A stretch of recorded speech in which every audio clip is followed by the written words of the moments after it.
السلام علیکم ورحمۃ اللہ وبرکاتہ۔ رب اشرح لی صدری ویسر لی امری واحلل عقدۃ من لسانی یفقہوا قولی۔ اللہم فقہنا فی الدین، اللہم انی اسألک علما نافعا وعملا متقبلا ورزقا طیبا۔ لاسٹ ٹائم ہم نے پڑھا تھا کہ اللہ تعالیٰ نے فرمایا ہے ویل ہے اس دن جھٹلانے والوں کے لیے۔ آگے اللہ تعالیٰ نے بتایا ہے کہ یہ کون لوگ ہیں۔ اللہ تعالیٰ فرماتا ہے الذین هم فی خوض یلعبون، وہ لوگ جو جھگڑتے ہیں، بحثیں کرتے ہیں، خوش گپیوں میں مگن ہے، اپنا شغل میں ہیں، ان کو اس دن کی کوئی پرواہ ہی نہیں ہے۔ دیکھیں اللہ تعالیٰ نے منظر کشی کر کے آسمان کی، پہاڑوں کا حال بتا دیا کہ کتنا مشکل دن ہوگا وہ، اور کن لوگوں کے لیے یہ عذاب ہوگا اس دن جو نمبر 1 اللہ تعالیٰ کی جو بات کو جھٹلانے والے تھے، نمبر 2 وہ جو اپنی خوش گپیوں میں، اپنی اچھل کود میں مصروف ہیں۔ خوض کہتے ہیں گہرائی میں اتر جانا، پانی کی گہرائی میں اتر جانا، مطلب یہاں پر سب ادھر ادھر کی ہانکتے رہنا، جو جس کے جی میں آئے کہتے رہنا، اپنی بحثوں میں لگے رہنا، ایسی باتیں جن کا کوئی حاصل نہیں ہے، کھیل تماشوں میں لگے رہنا، خوش گپیوں میں، فضول باتوں میں گم رہنا۔ یہ جرم بتائے جا رہے ہیں یہاں پر کہ یہ وہ لوگ ہیں جو ایسی چیزوں میں مشغول رہتے ہیں جن کی اللہ تعالیٰ کے ہاں کوئی ویلیو نہیں ہے۔ سورہ مدثر میں اللہ تعالیٰ نے فرمایا ہے کہ جب ان سے سوال کیا جائے گا کہ کون سی چیز تمہیں جہنم میں لے آئی، تو جانتے ہیں وہ کیا کہیں گے؟ 3 باتیں وہ کہیں گے۔ ایک تو ہم نماز نہیں پڑھتے تھے، پھر ہم مسکین کو کھانا نہیں کھلاتے تھے، نہ ہی اس کی ترغیب دیتے تھے، اور تیسرا کہ ہم لایانی باتوں میں مگن رہتے تھے، فضول چیزوں میں لگے رہنا جس کا کوئی حاصل نہیں ہے۔ اسی طرح یہ اپنی زندگی کو ویسٹ کر کے آ گئے۔ اللہ تعالیٰ نے دوسری جگہ فرمایا ہے کہ یہ دنیا کی زندگی کو ترجیح دیتے ہیں، حالانکہ آخرت بہتر ہے اس سے اور باقی رہنے والی ہے۔ اور یہ بات تمام پچھلے صحیفوں میں موجود ہے۔ لغو باتیں یعنی بیکار باتیں۔ کوئی سپورٹس کا اتنا دیوانہ ہے کہ سارا دن سپورٹس کو دیکھتا رہتا ہے، کوئی فیشن میں اتنا زیادہ انوالو ہے کہ سارا دن سرچ کرتا رہتا ہے کہ کیا فیشن ان ہے اور کیا آؤٹ ہو گیا ہے، اور اب آگے کیا نیا فیشن آنے والا ہے۔ کوئی سیاست میں اتنا زیادہ مگن رہتا ہے کہ اپ ڈیٹ رہنا چاہتا ہے، کہ منٹ کی خبر رکھتا ہے کہ کیا ہو رہا ہے۔ سارا دن کون کس سے لڑا، کسی نے کسی کو کیا کہہ دیا، کون اٹھا کون بیٹھا، سارا دن بس ان کو بھولا ہوا ہے اللہ اور آخرت کا دن۔ جو بھول جاتا ہے اللہ تعالیٰ کو، تو اللہ اس کو 2 سزائیں دیتا ہے۔ پہلی سزا کہ اللہ تعالیٰ اس کو بھول جاتا ہے، جو اللہ تعالیٰ کو بھول گیا اللہ تعالیٰ اس کو بھول جاتا ہے، اور جس کو اللہ تعالیٰ بھول جائے تو اس کا کیا بنے گا پھر، کیونکہ انسان تو ہر لمحہ اللہ کی رحمت کا محتاج ہے۔ پھر دوسرا اللہ تعالیٰ اس کو اپنا آپ بھلوا دیتا ہے، اپنا اصل مقصد، اپنا اصلی فائدہ انسان کو بھول ہی جاتا ہے، وہ اس کو بھلوا دیتا ہے۔ آخرت کی تیاری کرنا یہ اللہ تعالیٰ اس کو بھلوا ہی دیتا ہے۔ یہ 2 سزائیں ملتی ہیں جو اللہ تعالیٰ کو بھول جائے۔ آپ صلی اللہ علیہ وآلہ وسلم سے کسی نے پوچھا کہ بہتر یعنی ہم نشین بہترین ساتھی کون ہے؟ آپ صلی اللہ علیہ وآلہ وسلم نے فرمایا ایک دوست جس کا دیکھنا تمہیں اللہ کی یاد دلا دے، یعنی اس کو دیکھ کر آپ کو اللہ یاد آ جائے، اور جس سے گفتگو تمہارے علم میں اضافہ کرے، آپ کا کچھ نالج بڑھے اس سے بات کر کے، اور جس کا عمل آخرت کی یاد دلا دے۔ اور اگر ایسے دوست بنائے ہوئے ہوں جس کے ساتھ رہ کر آپ کا رہا سہا بھی جاتا رہے، تو پھر سورہ الفرقان میں آتا ہے کہ انسان کہے گا کاش فلاں کو میں اپنا دوست نہ بناتا۔ اور ایسی مجلسیں جہاں پر لغو باتیں ہوں، فضول باتیں، وہاں بیٹھنے سے بھی منع کیا گیا ہے، بلکہ کہا گیا ہے اٹھ جاؤ وہاں سے۔ اگر تم وہاں پر بیٹھے رہے تو تم بھی انہی میں شمار کیے جاؤ گے۔ اگر تمہیں بھول جائے تو جیسے ہی یاد آئے فوراً اٹھ جاؤ۔ انسان کبھی ہوتا ہے بھول جاتا ہے باتوں میں، تو جیسے ہی یاد آئے تو اٹھ جاؤ کہ مجھے نہیں بیٹھنا ایسے لوگوں میں۔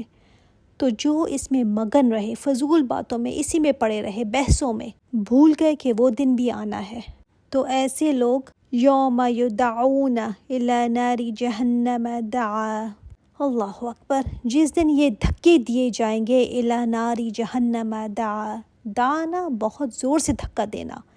انسان دنیا میں باعزت ہو کر بیٹھتا ہے بڑا سوٹڈ بوٹڈ ہو کر، اس کی گاڑی کے دروازے اس کے خادم کھولتے ہیں، ایسی ٹھاٹ باٹ بڑے باعزت جو سمجھے جاتے تھے لیکن اللہ کو بلا بیٹھے تھے، اور یہ دھکے دیے جائیں گے۔ دھکا پڑنا ہی کسی کو بڑی ذلت محسوس ہوتی ہے انسان کو، اس دن جو مجرم ہے، تکذیب کرنے والے، زندگی ایسی گزار کر آ گئے جس میں کوئی دھیان ہی نہیں تھا کہ اللہ کی طرف بھی جانا ہے، ان کا حال اس دن کیا ہوگا۔ یہاں پر عذاب کی طرف لے جانے والا منظر دکھایا گیا ہے کہ گھسیٹ کر، دھکے دے کر ان کو لے جایا جائے گا۔ ظاہر ہے کون جانا چاہے گا، تو زبردستی دھکے دے دے کر لے جایا جائے گا۔ ایک ذلت ہوگی مخلوق کے سامنے ان کی۔ ان سے کہا جائے گا ہذہ النار التی کنتم بہا تکذبون، یہی ہے نا وہ آگ جس کو تم جھٹلاتے تھے، تم کہتے تھے نا کوئی نہیں ہے آگ، ایسی ہی باتیں ہیں، ڈراتے رہتے ہیں یہ۔ ہذہ النار، دکھا کر ان کو وہ آگ، کہا جائے گا یہ وہ آگ ہے جس کو تم جھٹلاتے تھے، تم سمجھتے تھے نا سب جھوٹ ہے، اور یہ آگ اللہ اکبر ان کی طاق میں ہوگی، جیسے شیر اپنے شکار کی طاق میں بیٹھتا ہے نا کہ جو ہی میری ریچ میں آئے جھپٹ پڑوں میں، ایسے ہی جہنم اچکے گی لوگوں کو۔ افسحر ھذا ام انتم لا تبصرون، کہا جائے گا کیا یہ جادو ہے؟ دنیا میں تم ہر چیز کو جادو کہتے تھے نا، قرآن بھی نعوذ باللہ جادو ہے، آپ صلی اللہ علیہ وآلہ وسلم بھی نعوذ باللہ جادوگر ہیں، کہیں سے یہ سیکھ کر آتے ہیں، تو کیا یہ بھی جادو ہے؟ ام انتم تبصرون، کیا تم دیکھتے نہیں ہو، تمہیں نظر نہیں آ رہا؟ کیا یہ تمہیں جادو لگ رہا ہے اب بھی؟ کیا یہ جو عذاب آگے سامنے آگ نظر تمہیں آ رہی ہے، کیا وہ بھی نظر نہیں آ رہی؟ جادو لگ رہا ہے تمہیں؟ اور ابھی یہ آگ میں گئی نہیں ہے، صرف دکھایا گیا ہے ان کو۔ اب کہا جائے گا ان کو اصلوہا، داخل ہو جاؤ اس میں، فاصبروا او لا تصبروا، صبر کرو یا نہ صبر کرو، سواء علیکم، تمہارے لیے برابر ہے۔ اس آگ میں تم جلو، جھلسو، چیخو، رو، دھو، فریادیں کرو یا خاموش رہو، صبر کرو، جھیل لو، اس کو برداشت کر لو، برابر ہے۔ اصل میں نا جب مجرموں کو آگ میں ڈالا جائے گا تو وہ سوچیں گے کہ دنیا میں مسلمان تکلیفوں پر بڑا صبر کیا کرتے تھے، تو آج ان کو جنت مل گئی ہے صبر کے نتیجے میں، تو کیوں نہ ہم بھی صبر کر کے دیکھ لیں، ہو سکتا ہے ہمیں بھی یہاں سے نکال لیا جائے، کوئی فائدہ شاید ہمیں بھی مل جائے۔ پہلے تو بہت ہی لوگ چیخیں گے، لیکن جب دیکھیں گے نا کہ کوئی فائدہ نہیں ہے تو سوچیں گے ہو سکتا ہے صبر کر کے ہم سے عذاب ہلکا کر لیا جائے، تو کہیں گے چلو صبر کر کے دیکھتے ہیں، جلتے رہیں گے مگر کچھ نہیں بولیں گے، شاید کہ ہمیں یہاں سے نکال لیا جائے ہمارے صبر کی وجہ سے۔ تب ان سے کہا جائے گا کوئی فائدہ نہیں ہے، اب کوئی فائدہ نہیں ہے صبر کا، صبر تو دنیا میں کرنا تھا۔ آپ کو پتہ ہے نا اللہ کی اطاعت کے لیے بھی کیا چاہیے؟ صبر چاہیے نا، کیونکہ اطاعت کا کام، نیکی کا کام بغیر صبر کے ہو ہی نہیں سکتا، صبر چاہیے نا۔ آپ قرآن لے کر بیٹھے ہیں، اس کے لیے بھی صبر چاہیے کہ اس کو سیکھیں، اس کو سمجھیں، اس کے لیے صبر چاہیے۔ آپ کا دل کرے گا کہ جا کر سو جاؤں یا کوئی اور مزے کا کام کر لوں، یا موسم بڑا اچھا ہے باہر نکل جاؤں، گھوم لوں، لیکن صبر چاہیے ہوتا ہے۔ نماز کے لیے بھی صبر چاہیے ہوتا ہے۔ اسی طرح اگر آپ کوئی صدقہ خیرات کرتے ہیں، آپ کا دل کرتا ہے اس پیسوں سے میں اپنے لیے کچھ لے لوں، لیکن آپ نے صبر کیا نا، اپنی ضرورت پر کسی اور کو ترجیح دے دی، پھر نیکی کے راستے پر چلتے رہنا، اس پر قائم رہنا، اس پر بھی صبر چاہیے نا۔ چاہے کوئی بھی کہتا رہے، باتیں کرتے رہیں آپ کے بارے میں، آپ اللہ کی فرمانبرداری پر ٹس سے مس نہیں ہوتے، اس کے لیے بھی صبر چاہیے۔ کوئی خفا ہوتا ہے تو ہوتا رہے، میں نے نہیں چھوڑنا یہ راستہ، ان سب کاموں کے لیے صبر چاہیے ہوتا ہے۔ تو یہاں پر صبر کے نا بہت فائدے ہیں۔